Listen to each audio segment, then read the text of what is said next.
야권은 반기문 전 총장의 결단을 존중하고 국가적 차원에서 바람직한 선택이라고 평가했습니다. 네, 취재기자 연결하겠습니다. 권민석 기자. 네, 국회입니다. 네, 야 3당 반응부터 전해주시죠. 네, 더불어민주당은 반기문 전 총장의 갑작스러운 대선 불출마 선언이 뜻밖이라면서도 결단을 존중한다고 밝혔습니다.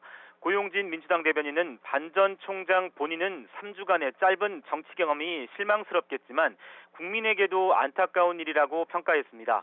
처음부터 국민이 존경받는 원로로 남아주길 바랐는데 스스로 대선 후보로서 검증을 자처해 이렇게 됐다는 겁니다. 또 반 전 총장은 정치 교체를 주창했지만 민심은 적폐청산과 정권 교체에 있었다면서 반 전 총장이 큰 뜻을 접었지만 앞으로 전 유엔 사무총장의 경륜을 활용해 사회와 국민을 위해 기여해달라고 당부했습니다. 국민의당 반응도 비슷합니다. 김경진 수석 대변인은 반 전 총장의 불출마가 애석하지만 존중한다고 밝혔습니다. 동시에 국가를 위한 큰 틀에서 볼 때는 바람직한 선택이라고 평가했습니다. 또 반 전 총장이 국가 경영 준비가 전혀 안 된 상태에서 무리하게 출마 의지를 피력했다가 국민에게 제대로 수용되지 않아 출마를 포기한 것이라고 설명했습니다. 그러면서 반 전 총장이 정치는 포기했지만 외교안보 분야에서 대한민국 어른으로 남아 국가 발전에 도움이 되달라고 덧붙였습니다.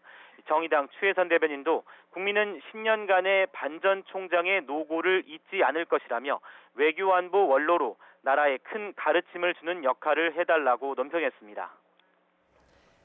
네, 문재인 전 대표를 비롯한 야권 대선 후보들의 입장은 어떻습니까? 네, 유력 대권 후보인 더불어민주당 문재인 전 대표는 반 전 총장의 그동안 행보에 비춰보면 뜻밖이라면서 좋은 경쟁을 기대했는데 안타깝다고 밝혔습니다. 그러면서 반 전 총장을 만날 생각이 있느냐는 질문엔 필요하다면 언제든 반 전 총장에게 자문과 협력을 구하고 조언을 받아 반 전 총장의 경륜을 국가를 위해 활용하겠다고 답했습니다.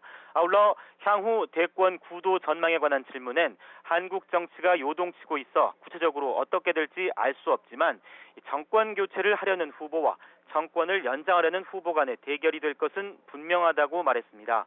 이재명 성남시장은 SNS에 올린 글에서 반 전 총장의 중도 사퇴는 예측 가능했고 당연한 결론이라고 밝혔습니다. 고위공직 경력이 장점인 시대는 지나갔고 반 전 총장은 그 공직이 요구하는 일도 제대로 못해서 자질 부족, 자격 미달이었다면서 국민은 이제 화려한 외양이 아닌 내실을 본다고 설명했습니다. 또 이제는 반 전 총장이 진정으로 국가와 국민에 기여할 수 있는 길을 찾길 바란다고 덧붙였습니다. 국민의당 안철수 전 대표는 반 전 총장이 많은 고민을 했을 것이라며 차기 정부가 외교적 어려움을 겪을 텐데 역할을 해주길 바란다고 말했습니다. 아울러 반 전 총장이 대한민국 자산이라면서 10년간 유엔 사무총장으로 겪은 경험을 잘 살려서 대한민국에 기여해주길 기대한다고 밝혔습니다. 또 황교안 대통령 권한대행이 여권 후보로 탄력을 받을 것 같냐는 질문에는 지금은 답하긴 부적절하다고 말했습니다. 안희정 충남지사는 입장을 매우 간략히만 밝혔는데요. 반 전 총장이 고뇌에 찬 결단을 내린 것으로 생각한다며 지금까지 쌓아온 경륜을 바탕으로 국가 원로로서 더 큰 기여를 해주길 기대한다고 설명했습니다. 지금까지 국회에서 YTN 권민석입니다.